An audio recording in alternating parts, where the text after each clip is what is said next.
আসসালামু আলাইকুম এভরিওয়ান, কেমন আছো? তোমাদের কিন্তু টেস্ট পরীক্ষা চলছে, তাই না? তো পড়াশোনা তোমাদের কি অবস্থা? যাই হোক, দীর্ঘদিন তোমাদের সাথে নাই, একটু ডিসকানেক্ট হয়ে গেছি, তাই না? আসলে একটু অসুস্থ, সামনে এক্সাম, একটু প্রিপারেশন নিব আর কি, এই জন্যে কন্টিনিউ ভিডিওগুলো করতে পারিনি। আসলে আমি তোমাদের অসংখ্য ধন্যবাদ দিচ্ছি যে তারপরে আমার ভিডিওগুলো তোমরা আবার দেখতেছো, এবং দুঃখ প্রকাশ করতেছি যে তোমাদের টেস্ট পরীক্ষার আগে কিছুটা সিলেবাস যদি শেষ করতে পারতাম আমারও ভালো লাগতো। যাই হোক, এখন থেকে রেগুলার ভিডিও পাবা ইনশাল্লাহ। তোমরা A to Z একাডেমির সাথে থাকবা আশা করি। তাইলে আজকে তোমাদের সাথে কথা হবে, টপিক্সটার নাম হচ্ছে চিহ্নযুক্ত সংখ্যা বা সাইন নাম্বার। আজকে ক্লাসটা কিন্তু ইম্পর্টেন্ট একটা ক্লাস, কারণ আজকে আমরা চিহ্নযুক্ত সংখ্যা, সাইন নাম্বার, এর সাথে আমরা আরও কিছু টপিকস পড়বো, যেমন 1's কমপ্লিমেন্ট, 2's কমপ্লিমেন্ট। তো আশা করি আমাদের ভিডিওগুলো তোমরা দেখবা। তাহলে দেখো, চিহ্নযুক্ত সংখ্যা বলতে আমরা কি বুঝি? চিহ্নযুক্ত সংখ্যা হচ্ছে ধনাত্মক এবং ঋণাত্মক সংখ্যা বোঝানোর জন্য সংখ্যার পূর্বে একটা চিহ্ন দেয়। সেই চিহ্নটা কি বলতো? চিহ্নটা হচ্ছে প্লাস অথবা মাইনাস, প্লাস অথবা মাইনাস, এই চিহ্ন দিতে হয়। এই চিহ্ন বা এই সাইনযুক্ত সংখ্যাকে কি বলে? চিহ্নযুক্ত সংখ্যা বলে। যেমন ধরো, আমরা একটা সংখ্যা লিখলাম +17, এই যে দেখো সামনে একটা চিহ্ন দিছি।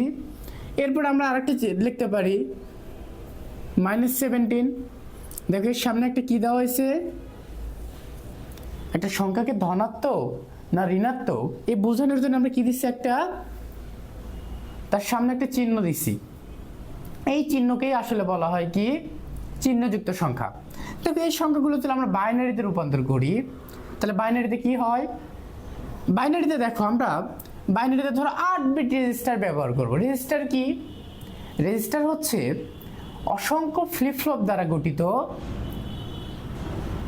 একটি মেমোরি, যেখানে 1 বিট পরিমাণ, কয় বিট পরিমাণ? 1 বিট পরিমাণ ডাটা সংরক্ষণ করতে পারে, তাকেই রেজিস্টার বলে। তাহলে চলো 8 বিট রেজিস্টার ব্যবহার করে আমরা 17-র মান নির্ণয় করি। ধরো তাহলে কি হবে? 1 2 4 8 16 32 64 128।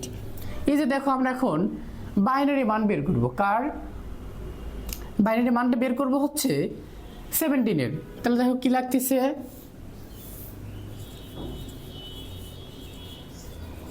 এটা হচ্ছে কিসের?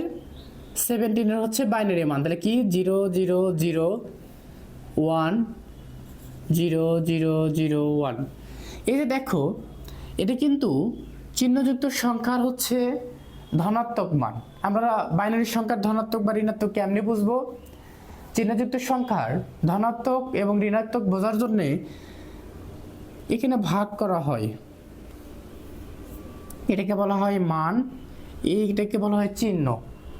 এই যে সামনে যেটা যদি 0 থাকে, সামনে যদি কি থাকে? 0 থাকে, তাহলে সেটা হচ্ছে ধনাত্মক সংখ্যা। কি সংখ্যা? ধনাত্মক সংখ্যা। এটা যদি ঋণাত্মক হয় তাহলে কেমন হবে? 1 0 0 1। সামনে যদি কোনো সংখ্যার 1 থাকে, তাহলে চিহ্নযুক্ত সংখ্যা, সেটাকে বলা হয় ঋণাত্মক। ঠিক আছে? এটাই হচ্ছে চিহ্নযুক্ত সংখ্যা। আসলে তোমাদের পরীক্ষায় শুধু সংখ্যাটা আসতে পারে, তারপরেও তোমাদের বিস্তারিত শিখালাম আর কি। দেখো,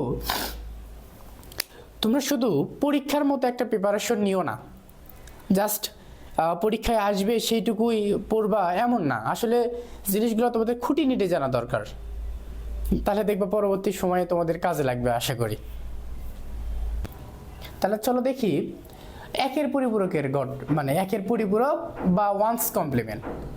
আসলে তোমাদের সিলেবাসে দেখবা যে 1's কমপ্লিমেন্ট কিন্তু দেওয়া নাই, বা 2's কমপ্লিমেন্ট বা 2 এর পরিপূরক দেওয়া আছে। 2 এর পরিপূরক থেকে কিন্তু তোমাদের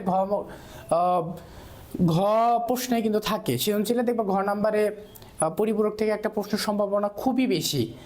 সো ক্লাসটা পুরোপুরি দেখবা, তাহলে তোমাদের 1's কমপ্লিমেন্ট, 2's কমপ্লিমেন্টের বেসিক ধারণাটা পেয়ে যাবে। তাহলে দেখো বলছে কি, 1's কমপ্লিমেন্ট কাকে বলে? বাইনারি সংখ্যায় 0 এবং 1 দেখো লেখা আছে বাইনারি সংখ্যায় 0 এবং 1, 0-র স্থানে 1, 1-এর স্থানে 0, অর্থাৎ সংখ্যা বিটগুলোকে কি করে উল্টিয়ে একের পরিবর্তে গঠন করা হয়। তাহলে আমরা একটা সংখ্যা নেই, ধরো কি সংখ্যা নিতে পারি, ধরো গতবার কি নিয়েছিলাম 17, তাহলে সেটাই নেই। তাহলে কি হচ্ছে 1,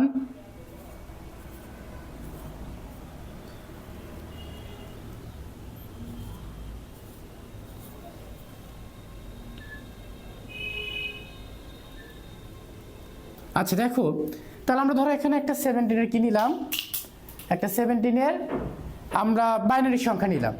দেখো পরিপূরক করার জন্য কিন্তু অবশ্যই বাইনারি সংখ্যা লাগবে।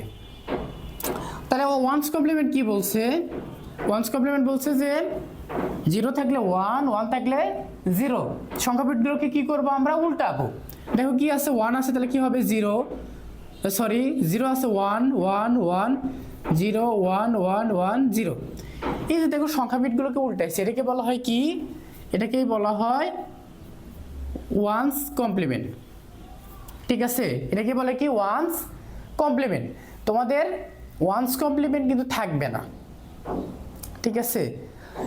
অনেক সময় কিন্তু দেওয়া থাকে, ঠিক আছে, যে এমসিকিউ প্রশ্ন দেওয়া থাকতে পারে যে তোমরা কি করো 17-এর 1's কমপ্লিমেন্ট দেখাও, দেখবে 4টা অপশন আছে, তার মধ্যে একটা অ্যান্সার এটা তো থাকতেও পারে। আর তোমাদের পরীক্ষা অবশ্যই দেখবে হচ্ছে 2's কমপ্লিমেন্ট। দেখো তাহলে তোমাদের কি থাকবে, একের পরিপূরক থাকবে না, কি থাকবে,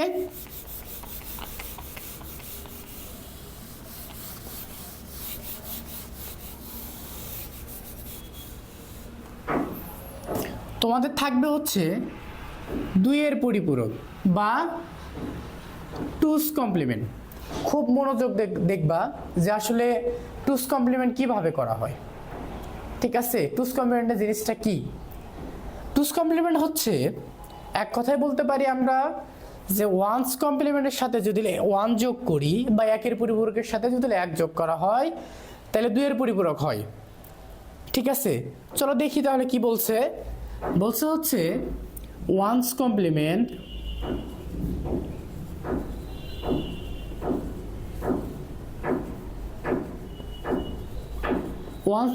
প্লাস 1, তাহলে কি হবে 2's কমপ্লিমেন্ট হবে। একটা এক্সাম্পল দেখি আমরা, আবার 17-এর মান বের করে দেখি। ধরো প্লাস 17-এর মান আমরা তখন কি বের করছিলাম 1,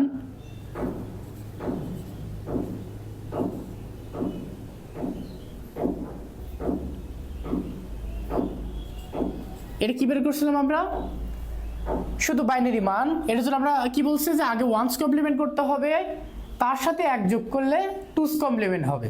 তাহলে আমরা আগে 1's কমপ্লিমেন্ট বা একের পরিপূরক করব। তাহলে একের পরিপূরক কিভাবে করে বলো তো, এর আগে সংখ্যা বলছিলাম যে 0 থাকলে 1 এবং 1 থাকলে 0। চলো দেখি তাহলে 1 1 1 0 1 1 1 0, মানে উল্টাইছি। দেখো 0 ছিল 1, 0 থাকলে 1, 0 থাকলে 1, 1 থাকলে 0, 0 থাকলে 1, 0 থাকলে 1, 0 থাকলে 1। এটা কি করলাম আমরা বলো তো, এটা করলাম হচ্ছে 1's কমপ্লিমেন্ট। কি করলাম 1's কমপ্লিমেন্ট। সংখ্যা কি ছিল, 2's কমপ্লিমেন্টের সংখ্যা ছিল যে 1's কমপ্লিমেন্টের সাথে কি করতে হবে, আবার 1 যোগ করতে হবে। তাহলে 1 বিট আমরা যোগ করে দেই, তাহলে কি হচ্ছে দেখো 0 মানে 1, তারপরে কি আছে যা আছে তাই,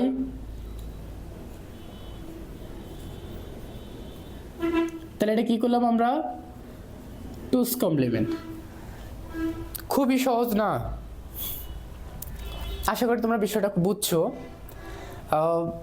এরকম তোমাদের আইসিটিতে খুঁটিনাটি সব ভিডিও পাবে ইনশাল্লাহ আমাদের পেজে। তো আমাদের ভিডিওগুলো যদি তোমাদের ভালো লেগে থাকে অবশ্যই শেয়ার, কমেন্টস এবং লাইক দিবা। এবং অবশ্যই টেস্ট পরীক্ষা, আইসিটি পরীক্ষা তোমাদের কেমন গেছে কমেন্ট বক্সে জানাবা। কারণ তোমাদের পরীক্ষা কেমন গেছে এটা শোনার খুব আগ্রহ আমার। কমেন্ট বক্সে অবশ্যই আশা করি যে তোমাদের এক্সামগুলো কেমন হয়েছে, বা কোনো আইসিটিতে তোমাদের কোনো সাবজেক্ট মানে আইসিটিতে কোনো অধ্যায় বা কোনো প্রশ্নের প্রবলেম থেকে থাকলে অবশ্যই কমেন্ট বক্সে তোমরা জানাবা। সো এভরিওয়ান ভালো থাকো, আমার জন্য দোয়া রাখো যাতে সুস্থ থাকতে পারি ইনশাআল্লাহ। সবাই ভালো থাকো, আসসালামু আলাইকুম।